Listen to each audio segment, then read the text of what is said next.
It's amazing to me to hear the mantra of the drug legalizers. Listen to their mantra. Alcohol is not as harmless as marijuana. Every place I debate, that's their mantra, because they cannot look us in the face and say that marijuana is harmless.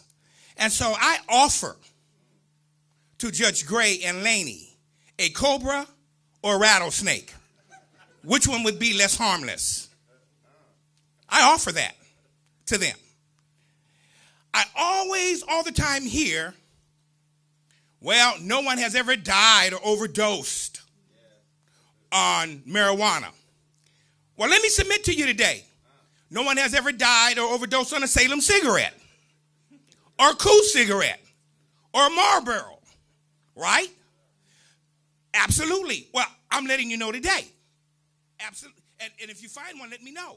But I can certainly tell you, we bury 500,000 individuals for tobacco every year. How do I know that? Because being a bishop, I have to look in the coffins.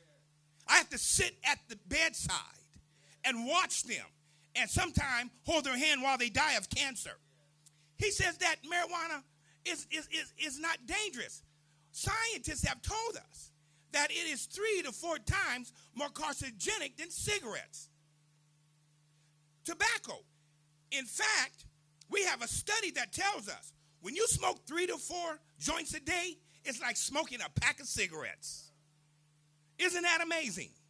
And so for them to belittle and to think that we don't have common sense to just believe that anything you ingest in your body or inhale in your body that you have to smoke is not dangerous.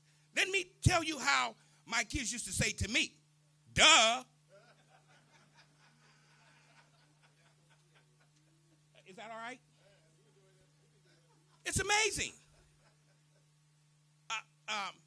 The Haight-Ashbury Clinic, Mr. Inaba is reporting. He said in 1960 to 1980, that they were not having anyone admitted into the Haight-Ashbury Free Clinic at all.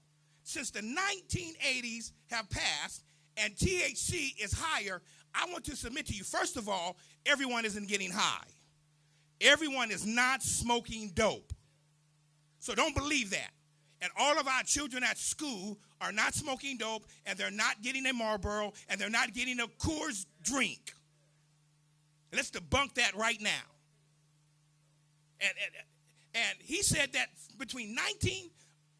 from 1980 through now, they are seeing almost 100 individuals who submit themselves into the clinic for marijuana involvement. Why? It is because the THC, the hippies used to smoke, the THC was 3 to 4%. We, the scientists, have discovered THC as high as 34%. What am I trying to say to you? When you smoke weed today, you're not giggling. It's not the giggling weed. So, because when I started smoking weed, can we just be honest right now? Come on, when I started smoking weed and you take a puff, you laughed all day. And you just couldn't stop laughing, right? And then after 30 minutes, you ate everything up in sight. Anybody know what I'm talking about? Because if I was a preacher, I would say, can I get an amen? But that's not the THC. This is not the weed that we're dealing with today. The individuals that smoke the marijuana today, we don't know what they're getting. And here's an amazing thing. You see this collar? Every place I go, I got to hear somebody say, isn't it the weed that God made? What's wrong, Bishop? You know, isn't the herb? And the herb, they try to quote Genesis, right? And I just laugh and I say, you know what? You just need to stop that. Because the cannabis that they have today was not the cannabis in the Garden of Eden. That's not the cannabis with the THC we see in it and the cancer-causing ingredients we see in it. In fact, the Heritage Foundation said that there is over 300 chemicals that will cause a dysfunction in your body. And marijuana causes schizophrenia, psychosis, and it makes you forget. Anybody ever smoked marijuana and you forgot where you laid your keys? Yeah, see? We got the police chief back there. He's going to arrest every last one of you.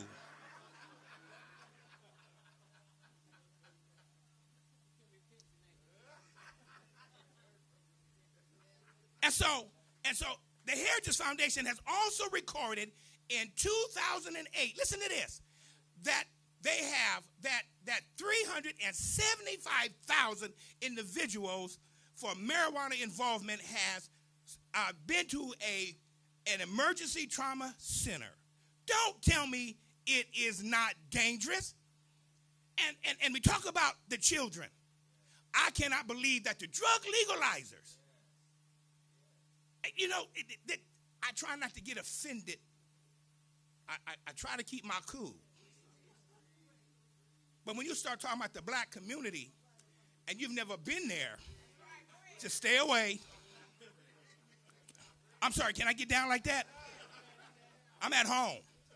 I know Brother Harry on the street, I can't do all, but I'm at home.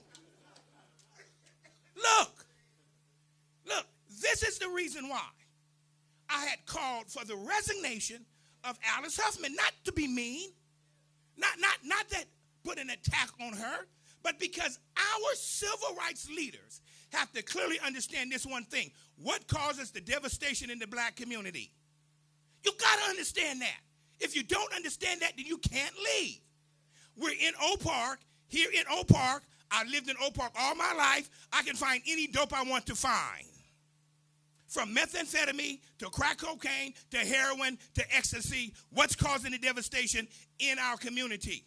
And that's the reason why I called for her resignation, because our civil rights leaders cannot stand with drug legalizers and drug policies and open the door to the black and colored community and say, let's get them high. You just can't do it.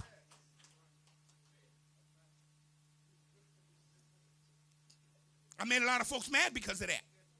But I believe that Martin Luther King would turn over in his grave if he clearly understood that our oldest civil rights organization was calling legalizing a Schedule I drug civil rights.